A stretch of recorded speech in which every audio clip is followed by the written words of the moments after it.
Alors le nouveau ici fixe la charge élémentaire pour définir l'ampère, mais également la constante de Planck qui permet de définir le kilogramme.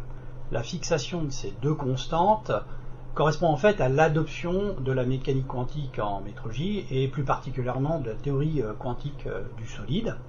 Et cela valorise automatiquement les étalons quantiques de tension, de résistance et de courant qui sont des effets uniquement liés à ces deux constantes.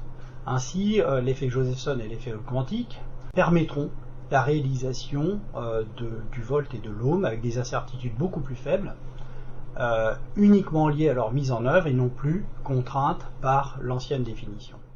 Donc les conséquences à court terme et moyen terme, c'est une baisse des incertitudes de mesure dans le domaine électrique. À plus long terme, cette nouvelle définition favorise le développement, la poursuite du développement des étalons quantiques pour améliorer leur performance, mais également pour améliorer leur diffusion vers les utilisateurs.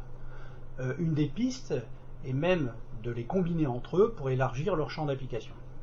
Et un des objectifs majeurs, notamment sur lequel nous travaillons, est le développement d'un calibrateur quantique universel réalisant le volt, l'ohm, l'ampère et le farad à partir de H et de E seulement.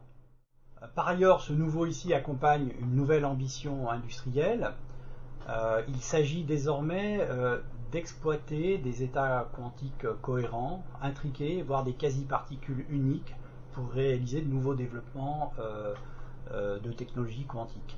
On citera notamment l'ordinateur quantique, les communications invariables et des capteurs aux sensibilités améliorées. Tous ces développements nécessiteront de nouvelles mesures qui pourront s'appuyer sur ce nouveau système international d'unité moderne.